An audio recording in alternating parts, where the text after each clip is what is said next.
Hello everyone, this is Alazir Chess here to help you to realize your potential. And today we're going to be starting part 1 on my Jobava London course. This is entitled Greek Gift for the Win. And this is a study on eChess that's available to the public. So this way everyone can see it, everyone can copy it, and everyone can add to it when they put it as a study for themselves to look at privately. So we're going to get right into it. We have d4, d5, knight to c3, knight to f6, and bishop to f4. And these three moves, d4, knight c3, and bishop to f4, categorize the Jobava London system. But we're going to go back real quick and take a look at what happens if black tries to disrupt the system. With the move e5, the England gambit, we can simply take, and white is better as proper play. With c5, the Benoni, we can play d5 and have a space advantage. And finally, with knight to f6, knight to c3, c5, d5. Here, if black plays e6, he has to be prepared to follow it up with d6, because if takes here and e5, white is just completely winning.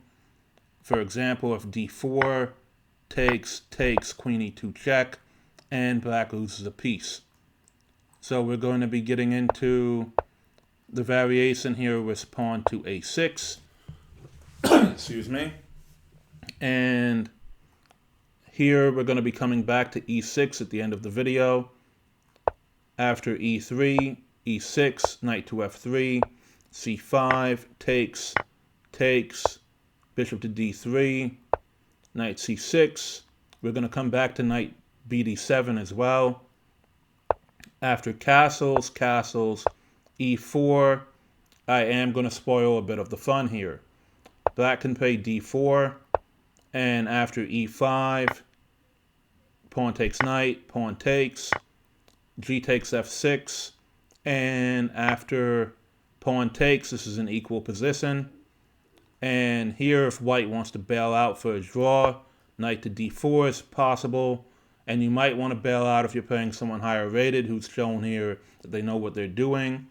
We have a bishop sacrifice, and it should be taken. But even here, you have the opportunity to take it because king to h8 just loses to a mate in 5. So you have to take the bishop and accept the draw. But here, after queen takes f6, many players have fallen for this, including when I went under the username Lingering Will years ago. International master Miodrag Perinovic fell into this. Bishop to g5 simply wins the queen. Now, also here, the computers recommend g6 nowadays, but I've never had a Master Shrinks opponent play this against me. They've only played g takes f6 here and c takes b2. C takes b2 runs into pawn takes pawn, and this is equal here after king takes on g7. And here, rook to b1 is a blunder because after queen takes f6, black, unlike in the previous variation, has the c3 square, which is enough for black to be better here. Now, the reason why I call this Greek gift for the win is because of the variations after knight to d7 and knight to e8. If here, black plays knight to d5, the simple knight takes, pawn takes, and h3 is better for white. Black can't develop this bishop to g4, f5, and white is about +1 here.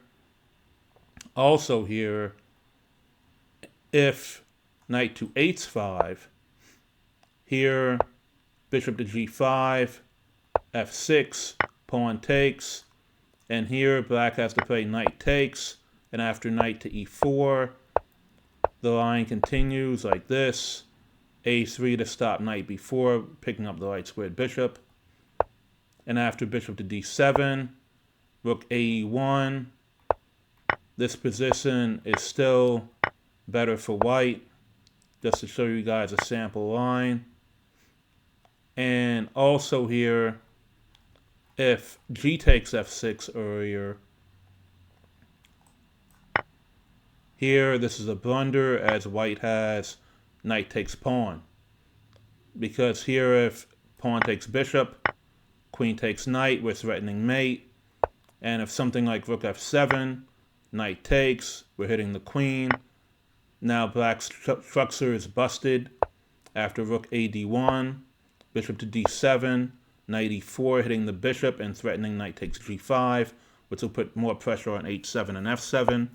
Bishop to e7 here, bishop c4, and here, according to the engine, you have to play rook g7 here to get off of the attack on the rook that's coming.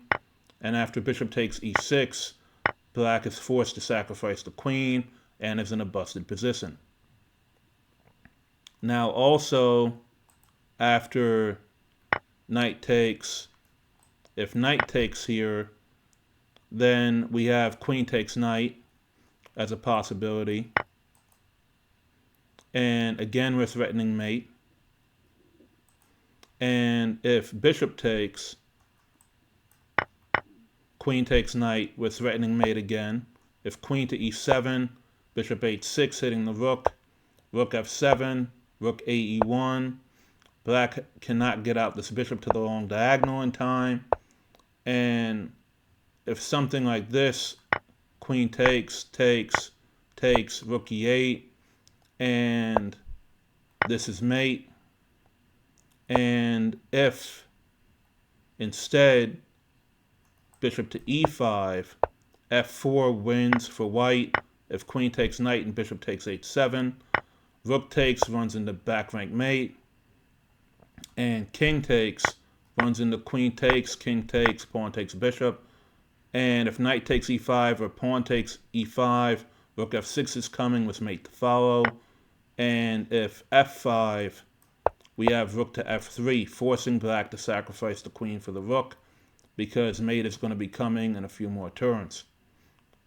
So here, knight to h5 doesn't really work for black, at least not very well, especially if it's followed up with g takes f6. Knight takes f6 is forced here.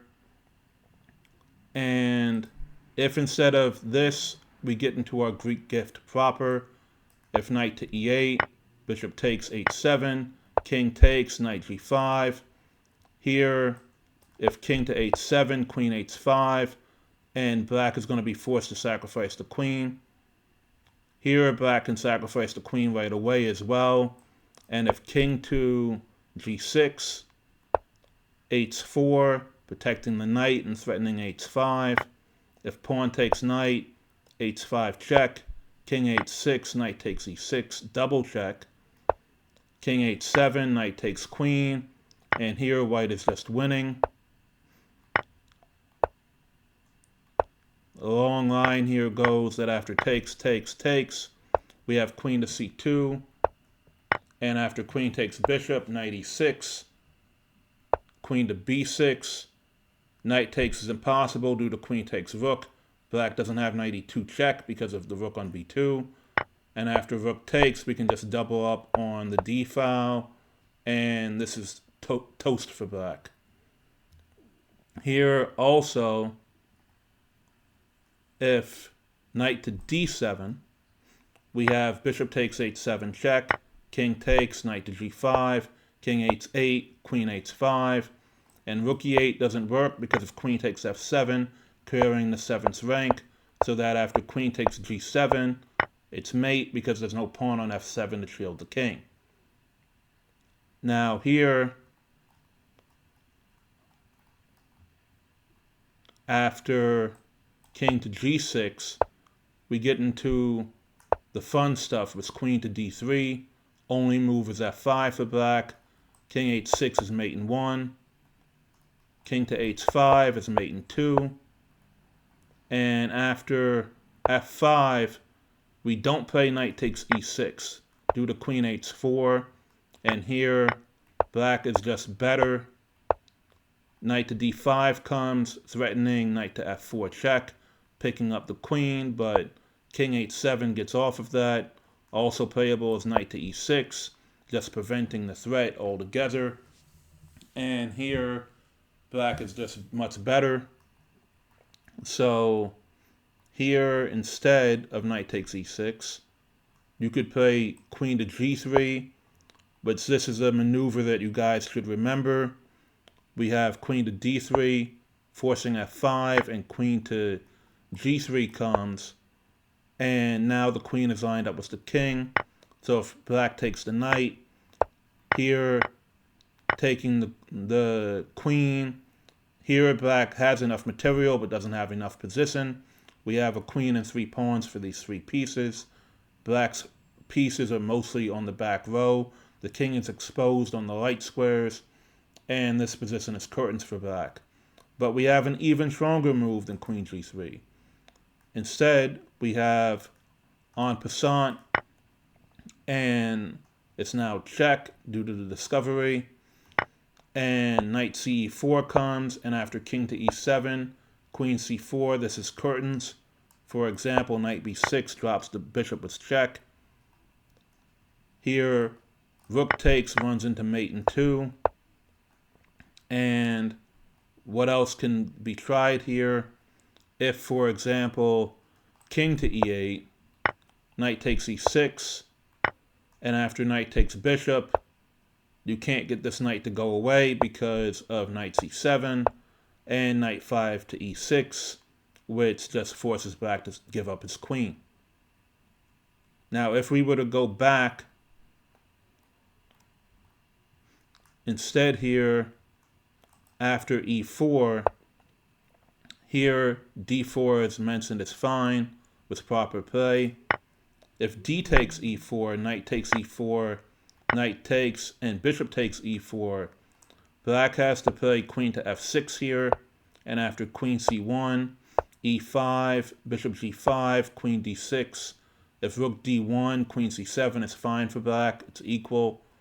And if bishop to g3 here white can win a pawn with the following set of ideas, but it's still going to be equal here due to black's bishop pair in this position.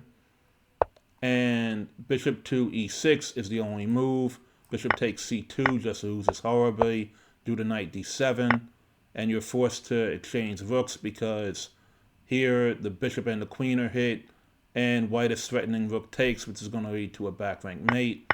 But here black can exchange the queens, but the bishop on c5 falls in the end.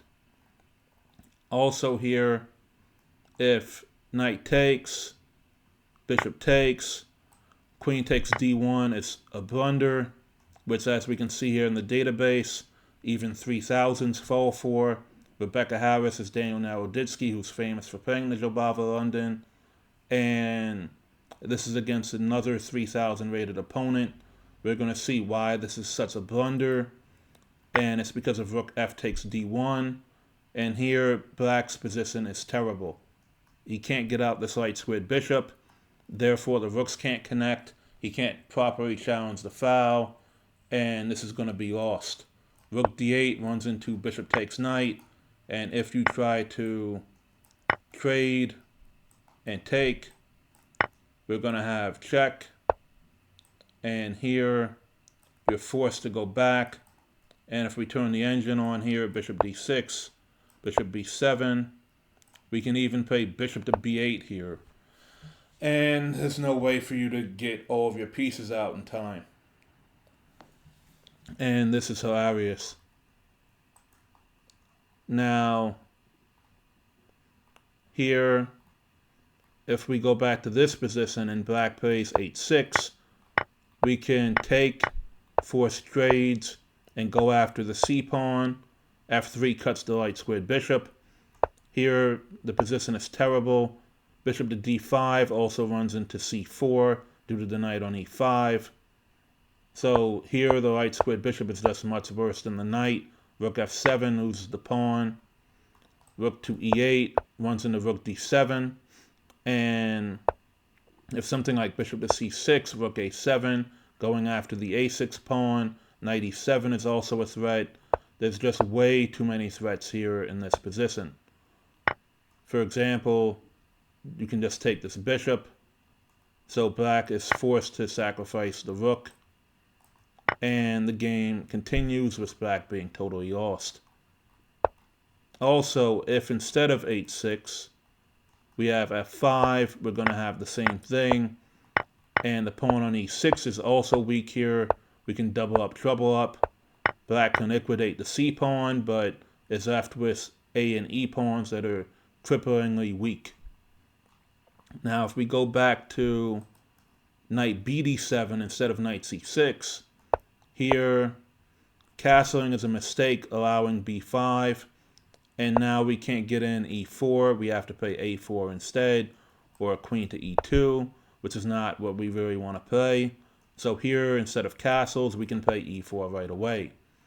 Now black should play e5, and there's a lot of lines here, but as a sample, black could play something like this, which leads to equality.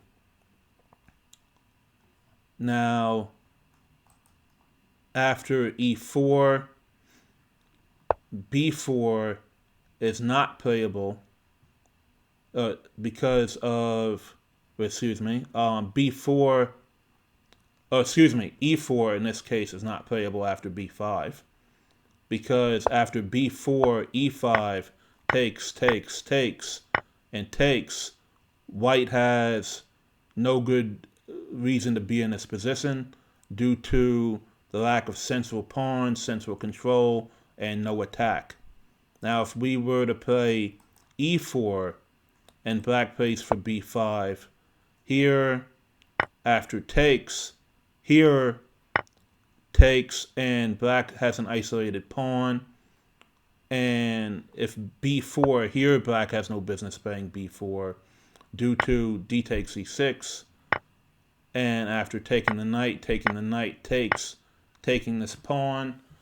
Here, white is in a good version because the doubled c pawns are 2 extra pawns, and they also control d4 and d3. White is completely winning here. And therefore, on move 8, we have to play e4, and black needs to play e5.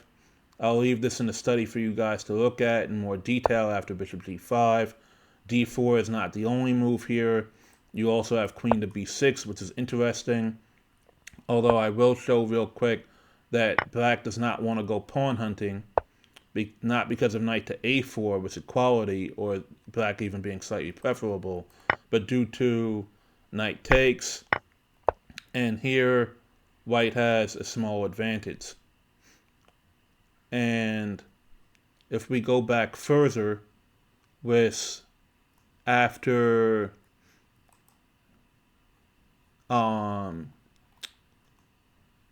bishop to f4, here if e6, white should play knight to b5, but if here we have c5, white can install this knight on b5, and this is just good for white. Knight to a6 is forced here, and even if white wastes time with a3 instead of the immediate a4, black can't bring this king's knight to exchange this white knight, because this is still better for white. Yes, black had alternatives and was by no means forced to do this, but this is a common maneuver that we're going to see in a future video that is used to get rid of this knight from b5. Also, black has a possibility of exchanging his light squared bishop for this knight, because this knight is very annoying. This knight on a6 is frozen to stop knight c7. Also, the a pawn is frozen. The rook is frozen because if the rook moves, then the a pawn will be lost, and the light squared bishop may come under fire as well. So this position here after knight to b5 is very good. As we can see, white has a small advantage. It's going to grow after knight to a6, and there's no other alternatives here for black. Now, after c5, if we try to go into the same set of ideas without black playing a6, it doesn't work very well due to rook to e8 and e5. And here black gets at least equality in the following set of ideas. instead of rook to e1, which would go for something like this, and black is perfectly fine in this ending, we could play h3 to prevent bishop g4, as is the case in some other variations. And here, this is perfectly fine for both sides. This is equal, but no more than equal for white. So this is not how you would want to play. If after c5 we have to play knight b5, we don't want to take because a6 was never played. And after a6 is played, well, we can't play knight to b5, so this makes perfect sense to take on c5. Also here, instead of taking right away, black may or may not play for a knight bd7 ideas and taking with the knight, which is a whole other can of worms that we have to look at in a future video. But this main idea, which is very tempting for black, leads to white having access to this Greek gift if black is playing all normal moves. And that's why I like this line. Hopefully this video was instructive for you guys, for both white and black, as there's a lot of potential here for play for both sides. Also here, before signing off, if e3, what black should be playing here is bishop to b4, which will be covered in a future video. Bishop to b4 is very good for black, which is why after e3, instead of e3, after e6 immediately, we should be playing for knight to b5 right away. Also, I'm going to show you guys what happens if black plays slow, such as bishop to e7, with a nice game that I played in a tournament this week, which went as follows. Black never got the knight developed to c6. So here, black could have played like this, and this would be bad for a whole different reason. White is just way ahead in development, but there's no possibility of cracking the structure with bishop takes knight. And here, after pawn takes, knight takes, black ducked the bishop back. I had access to some better moves here. Knight takes would have been better due to bishop takes and queen e2. b5 runs into queen e4. Knight c6 is forced here. Bishop takes b2, runs into the Greek gift again. But I wanted to keep it simple, as this was a rapid play tournament game with 15 minutes on the clock. And so I played queen e2 right away. Rook fd1 is designed to scare him off of the d file, which worked. And he wound up getting his queen trapped in the following ways. I'll just roll through the game real quick. And this was against an 1800 player in the Westchester Chess Club. So that's all I have for you guys today. Keep getting better every day, guys. Keep studying. Keep making progress. If I can do it, you guys can do it too. For some inspiration, I'll show you guys I got my bullet recently into the top 1% on the site. And my blitz is just outside of the top 1%, but I haven't been playing much blitz lately. I hope to get to 2600 plus by the end of the year and get my blitz up to 2400. And I'm going to start working on my rapid in the new year, trying to get to 2400 plus in rapid as well. So take care, guys. Keep studying, keep pushing. Also, keep exercising as well. You got to have your mind and your body right, which I'm working on myself, as you guys can see in my shorts. So I hope you guys enjoyed the video. Peace.